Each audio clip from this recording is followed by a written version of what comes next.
Hi everyone, it's Plastic EP coming in from Melbourne, Australia, and let me tell you, this is fantastic. We got Andrew Cook, who wrote the fantastic book, right, Capital Gains on the Beatles and the Capitol Records, and today we're going to talk a lot about the Beatles and their Australian releases. How are you today, Andrew? Yeah, thanks, Plastic. It's great to be on again. So let's get into the Australian link. Yeah, the Australian story about parlophone releases is very interesting because it kind of links into this issue we've talked about before in America. You know, Dave Dexter and Capitol. Dexter actually used Australia as an example in several arguments he had with EMI in London about sleeves and saying, look, Australians are doing something not identical, but something very similar. They're putting out more singles than you're putting out, just like we are. So he drew some very interesting parallels about what was going on in Australia. Now, I want to talk about the Volume 1 and the Volume 2 that came out in Australia, right? Volume 1 was released on June the 7th in 1966, and then it was re-released, right, in February the 22nd in 1968, and that was stereo, because in the Volume 1, the Mm, first one, that was mono. Then in mhm. 1968, in February on the 22nd, they released it, but it was stereo.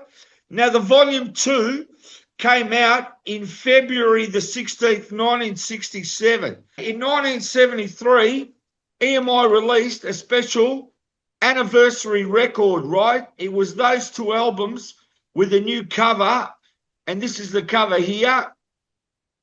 And I'll show you the inner sleeve. And that was the Beatles Australian 10th anniversary edition. Yeah, they're great albums, and they show two really amazing things. Number one is that Australia, yes, followed the line of parlophone in England, but not totally, not totally. So those two greatest hits albums, apart from being great in their own right, are interesting for two reasons. Number one, the sleeves are effectively Capitol Records design sleeves. But the photos, of course, are taken by Australian Bob Whitaker, who was responsible for quite a few Beatles photos, including obviously the Butcher cover. They also show, secondly, the fact that there were a lot more Beatles singles in Australia, and what's more number ones in Australia. Rock and roll music, for an example, but there are lots of others. They were crazy for the Beatles here, let me tell you, when they came here in 1964 and played, especially here in Festival Hall, and that was called West Melbourne at that time. I can tell you, I lived in a suburb called East Hawthorn, and that was like the other side of Melbourne. It was like traveling to Mars. It was an open industrial area where if you went by car, it was like you went to the moon. It was like an unknown area here in Melbourne. It was like out in the outskirts, but it wasn't. It was just outside the city at that time. And I think it broke massive records in 1964 when they visited Australia. So yeah, lots of landmark issues and stories about the Beatles in Australia.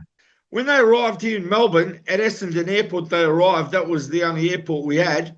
The streets were lined up with people all the way from Essendon Airport to their hotel, the Southern Cross.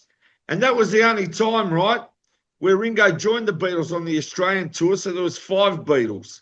Jimmy Nicol Mm. was with them.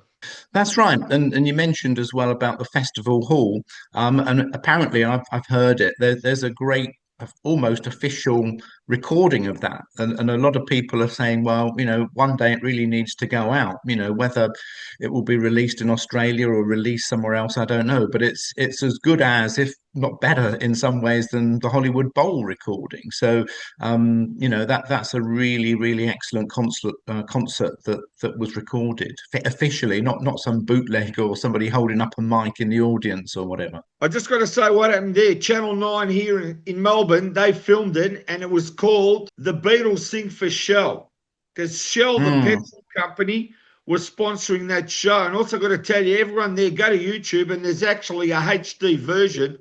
They've upgraded mm, the picture and it shows the concert.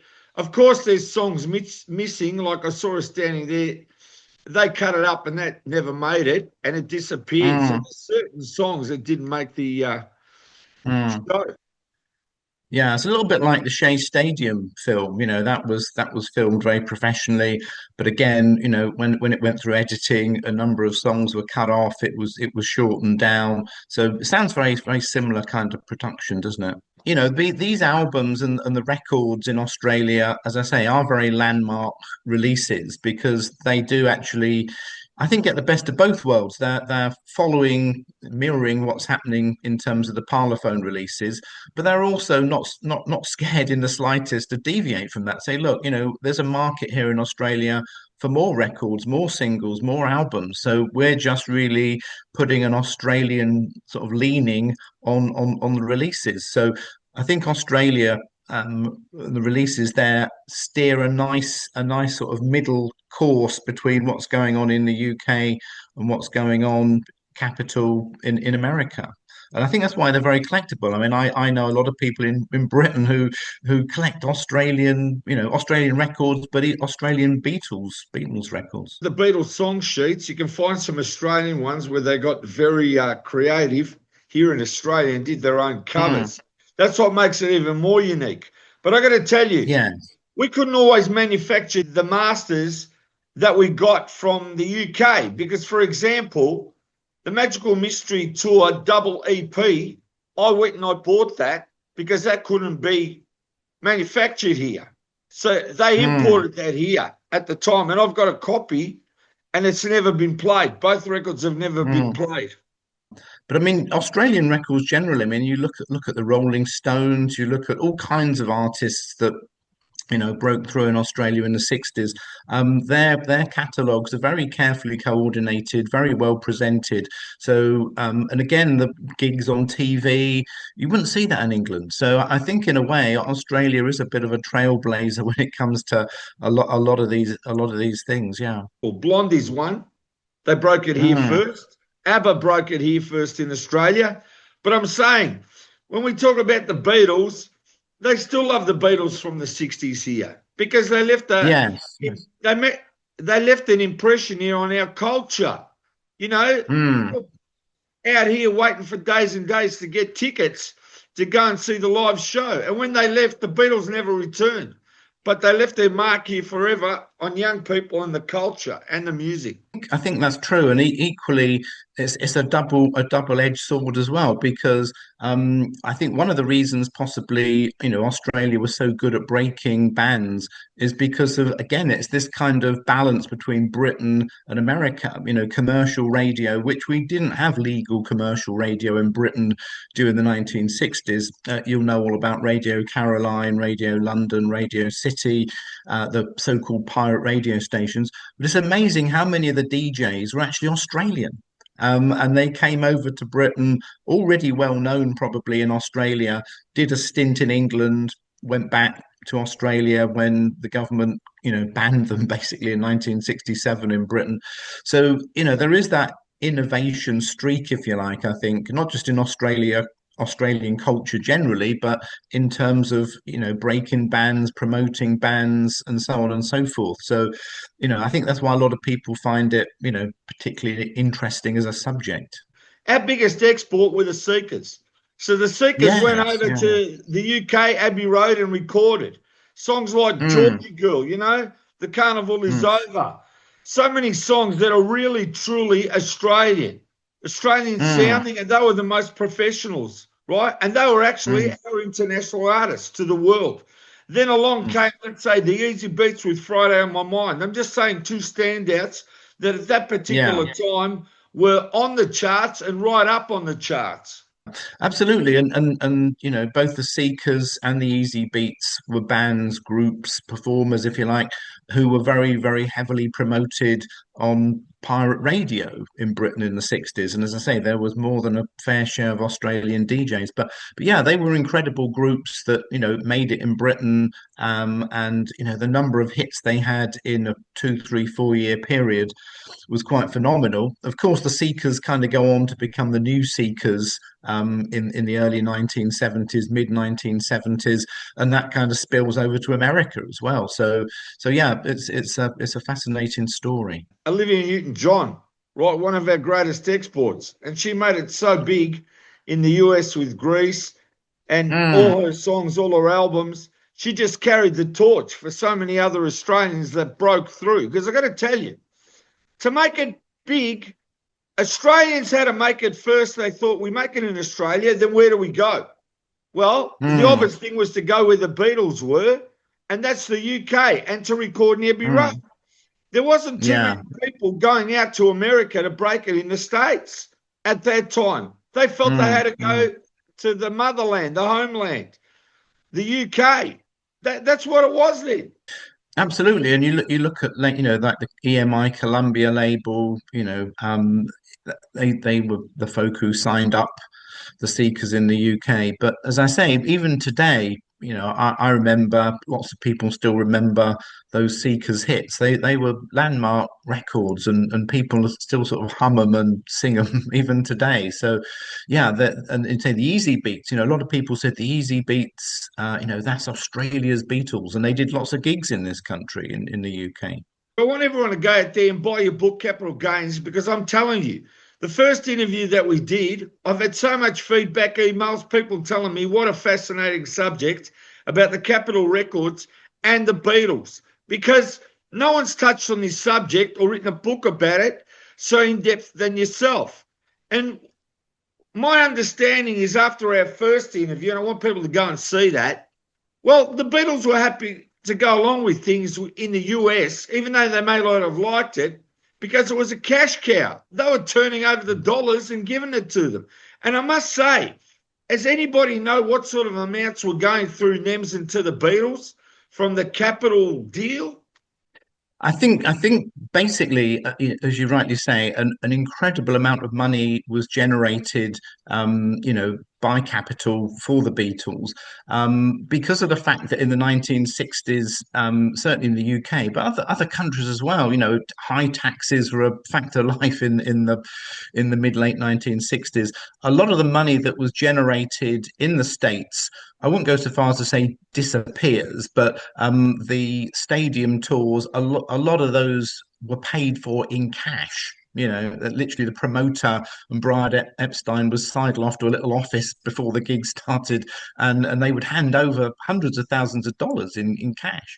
And that's why they later created mirror image companies in America, also in Australasia as well. So they did, contrary to the myth. I mean, okay, Brian Epstein wasn't a great businessman, but he had advisors that did know that two and two made four, and they were beginning, and he was beginning to find, reasonably legal ways of dealing with all this cash. But yeah, that's the issue. It was really hoovering up massive amounts of money in the States, and they just kept thinking of new ideas in terms of how to channel it and deal with it without being, hit between the eyes by the taxman. With the two movies, the three movies, well, we'll start with A Hard Day's Night, right? To me, that's great. But to me, that's really British. Okay? Don't get me Mm, wrong. It's great. It's got the British sense of humor. They're being themselves. They're being like real. And, apparently they were partying and whatever when they weren't doing the movie and they just rock up and mm, just do it. Now, that's great. mm, But you can see Help was in color, not black and white. And Help was more mm. Americanized, right? Yeah, yeah, That's yeah. why it's more like, the James Bond themes going through it Mm, were relevant, right? And it was Americanized, and the music was more polished, and the albums were more polished for the American mm. side of the business. They really became commercial for the US market when Help came out. It goes back to what you said a second ago about cash and taxes. Help to an extent was shot with a tax man in mind. They said, it'd be a good idea if you went to the Bahamas. Let for tax reasons, let's fit a scene about the Bahamas into the movie. So although the movie isn't written for the tax man, its locations and the way it was set up as a corporate project is certainly mindful of the fact that they're getting hammered, by tax.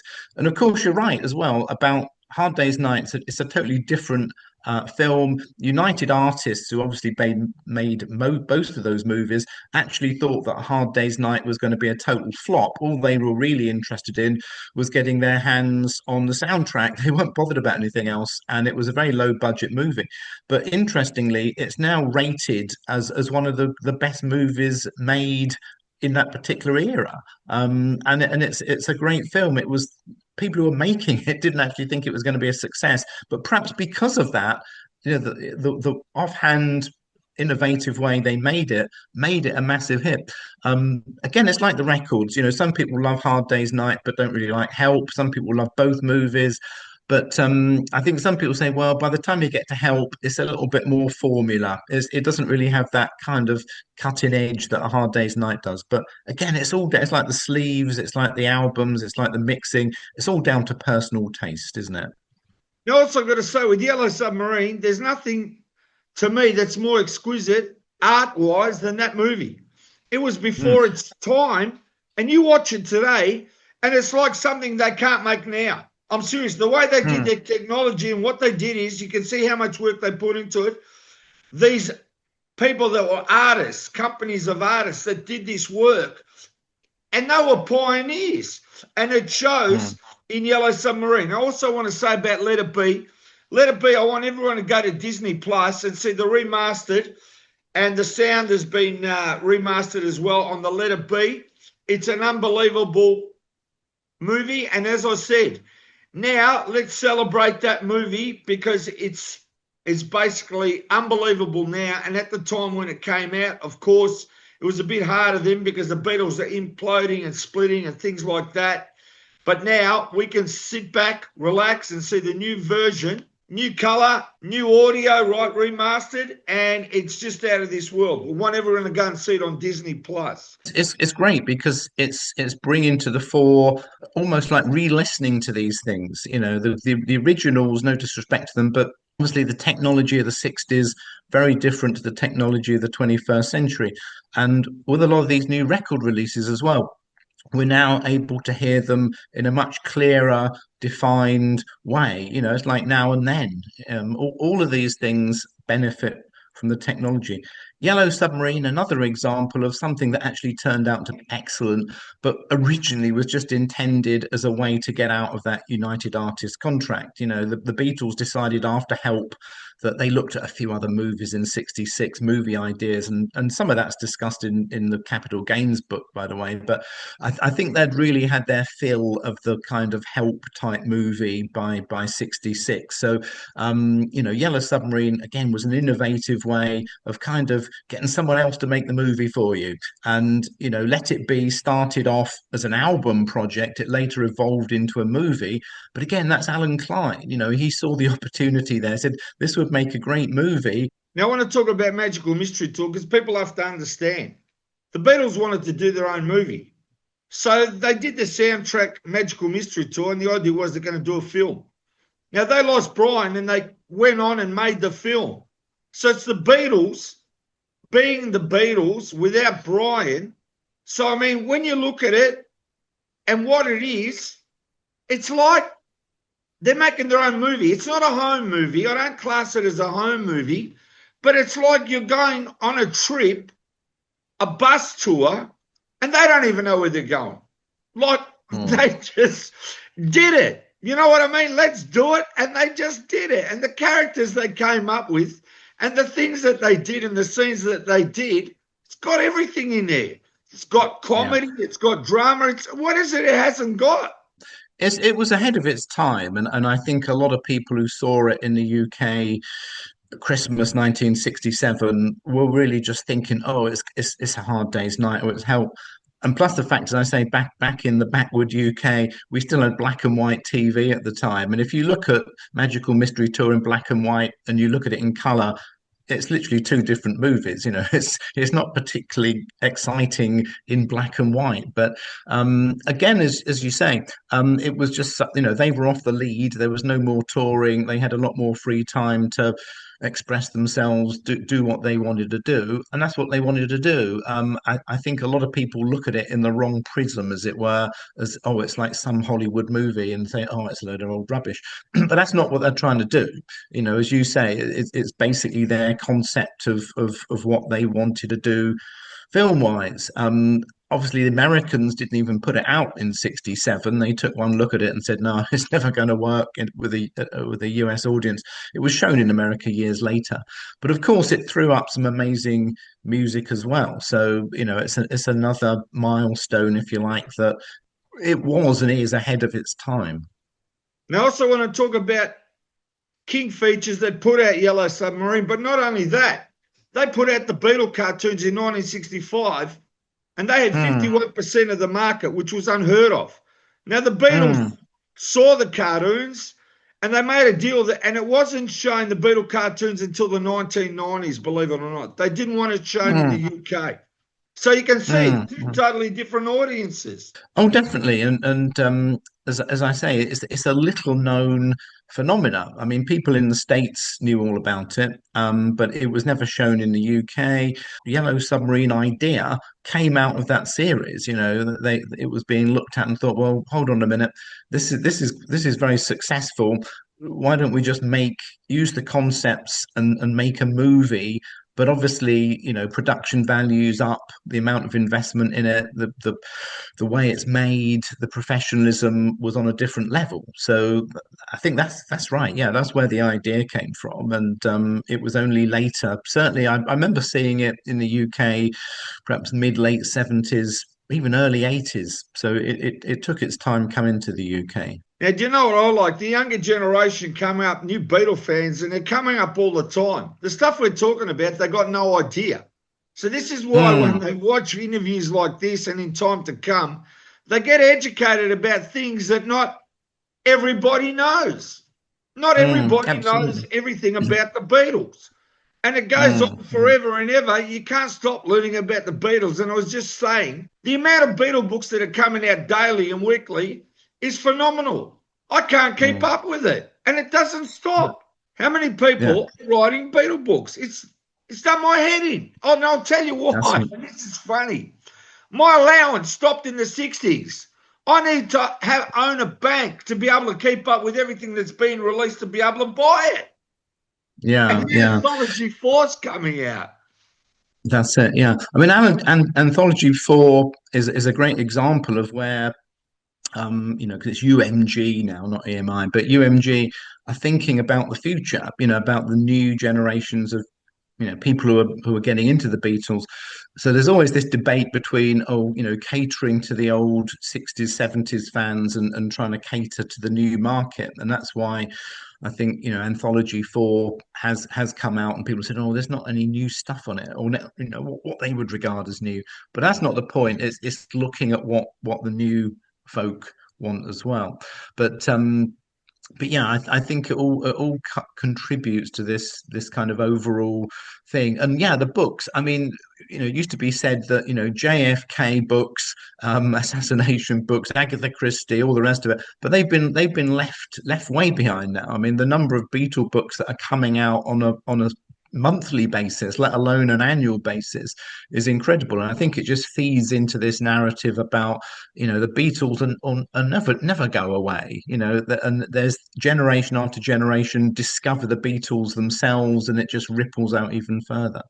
If Paul and Ringo decide tomorrow to do an album and just call it Paul and Ringo, just be Paul and Ringo. Just put out an Mm, album and we'll know in 2025 it's Paul, it's Ringo. It's not the Beatles. It's you guys now mm, in 2025. And I think the world would just like an album from both of you. Just put it out. You know, it's mm, not going to affect your legacy. It's not going to affect anything. You're just saying something to the world. This is us now. They could do it if yeah. they want.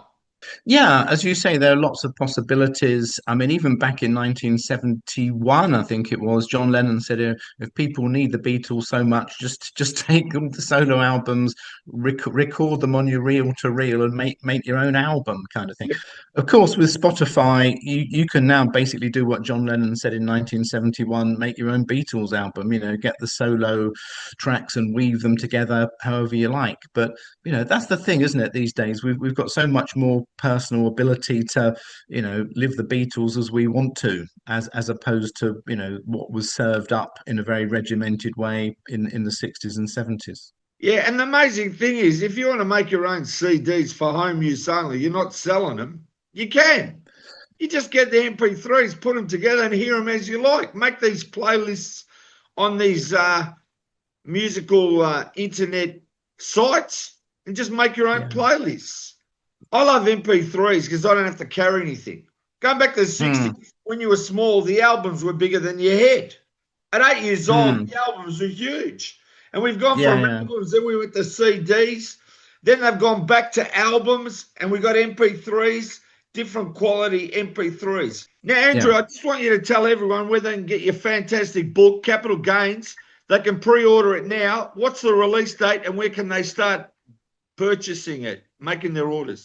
Sure. The release date worldwide is the 23rd of October. But of course, Amazon are selling and taking advance orders, and advance orders are coming in thick and fast. So it's incredible, really. Don't wait, go out and buy it. Thank you, Andrew. There we are. Thank you. My pleasure. Thank you very much indeed.